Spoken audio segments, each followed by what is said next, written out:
Guess you forgot to write the script until the last minute again. So let's get started before I lose any more time. First up, go Raptors! As happy for the Raptors as I am, I know nothing about sports. So let me just quote the National Post. After 61 days and 24 games of a playoff run that spurred countless Jurassic Parks, we the North Flags, and a never-before-seen mushrooming of interest in the basketball in this country, the Toronto Raptors put an end to, and a bow on, their shocking postseason trip by winning the NBA title on Thursday night. The franchise that spent most of the first 2 decades of its existence not being good enough to matter, and then spent the last 5 years being just good enough to embarrass themselves, broke through all that less than a week ago by reaching its first NBA Finals. For the longest time, just making it to that stage seemed like an impossible dream, and now they have gone and outdone that too. The Raptors, in beating the Golden State Warriors 114-110 for a 4-2 Finals victory, defeated the team that most of the basketball world has felt was destined to win its third straight championship since training camp. The Raptors had not felt destined to do this until maybe last Friday. It is like they spent years planning a trip to Everest Base Camp, and once they got there, just went and climbed the whole damn mountain. Chris Enzing and Sanjay Maru, 2 local CBC reporters, captured this footage of Windsor Raptors fans Thursday night.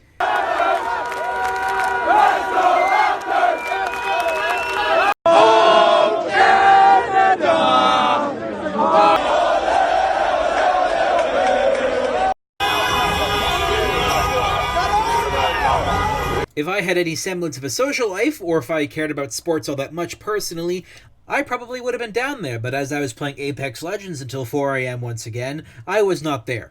Congratulations to the team, and all the fans who've been cheering them on all these years. Next, on to the weirdness proper. From WNEM, man with cocaine on nose says it's not his cocaine. Now who are we to doubt a man who says something like that?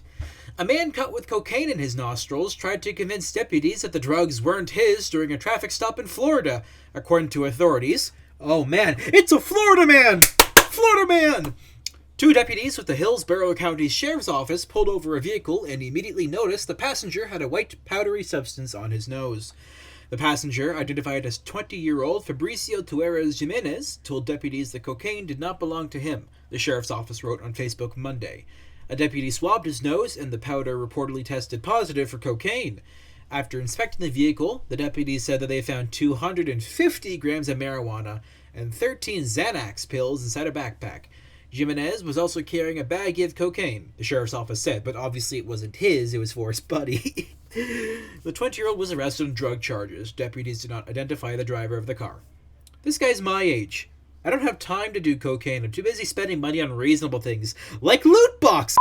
Remember that meme a while back about Ant-Man crawling up Thanos' butt and expanding to kill him? Well, the directors have confirmed why that wouldn't have worked. TLDR, it took near everything Tony Stark had to scratch Thanos, and the only thing that could reliably cut through his near impenetrable skin is the Stormbreaker. So Ant-Man would have been crushed into paste inside Thanos' titan ass. You're welcome for that mental image. I've yet to watch the Chernobyl HBO series. I hear it's great, but I may soon be able to pick whose propaganda to watch. Long story short, sounds like Russia is making its own version of the series that implicates America in the disaster.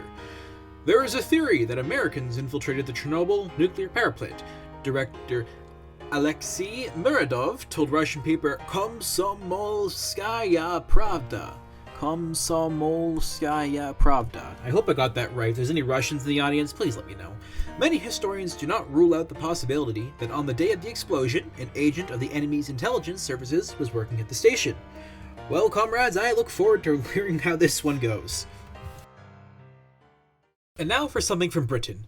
Police handing out blunt knives to domestic violence victims to reduce stabbings in the home. Good evening, sir. I certainly heard you've got a license for that knife. Well, no, I don't. No? Then in that case, in the name of the Queen, I place you. You can't make this up, folks.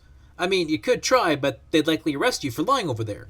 Oh, wait. Because Brexit means Brexit, and we're going to make a success of it. Anyways, victims of domestic violence will have their kitchen knives replaced with blunt utensils to prevent their partners attacking them in their own home.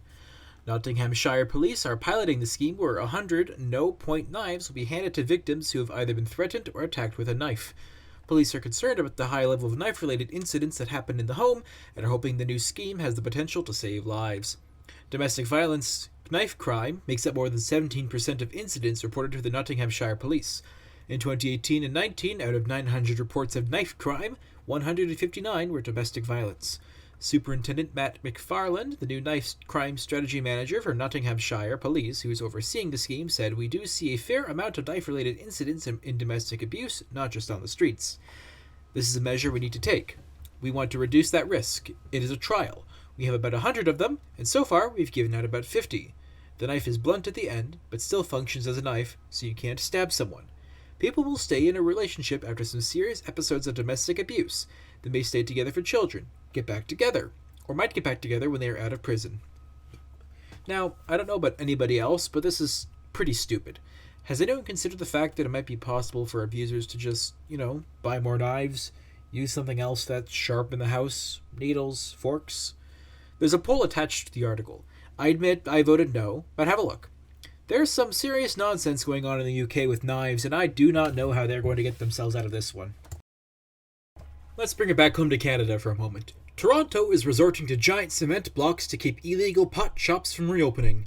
There is a new weapon in the city's battle against illegal pot dispensaries: giant cement blocks. 2 photos posted to Reddit show the blocks stacked up in front of alleged cannabis dispensaries, blocking entry. It's the latest move to put a stop to illegal dispensaries that have been able to operate thanks in part to a legal loophole in the Cannabis Control Act. That loophole has prevented authorities from barring access to and removing people from suspected dispensaries that were also being used as residences. This has proven to be more of a substantial tactic, said Mark Sraga, the city's director of investigation services for municipal licensing and standards. Illegal cannabis storefronts have persisted in Toronto despite raids and attempts to bar the store's entryways using other means, including steel doors. Sraga estimates that there are about a dozen are still in operation despite enforcement measures. I mean, this just sounds like a waste of taxpayer money for me, when the province could have been setting up routes for people to open their own stores legally over a year ago. Looking at you, Doug. Doug! Oh, no, Doug's dead. Some people liked it last time, so to wrap things up, here's a Florida Man bonus round. Naked Florida man performed a strange dance at McDonald's before trying to have relations with a railing. Employee caught on camera tossing children at daycare. Florida man steals car, twice found naked in chicken coops, kills dog, chases man with axe, troopers say. Deputies injured and shootout that started after Florida man shot at wife's Amazon Alexa smart speaker. Florida woman paid for social media management in hot dogs. Florida woman robs postal truck with fake gun, fled on tricycle, claimed she's God. Florida man tries to order burrito at bank drive-thru, thinks it's Taco Bell. Florida man banned for life after allegedly vaping on flight. Elderly Florida woman fends off 300-pound naked burglar with a baseball bat. Florida man calls 911 to say he's lonely 17 times. Nude Florida man accused of flinging urine at cops. Florida man watches Avengers Endgame 110 times. That has been your Florida Man bonus round. And I think that's where I'm going to wrap it up for today. Tune in next week and I'll see you again with more This Weekly and Dumb. Have a good weekend, folks.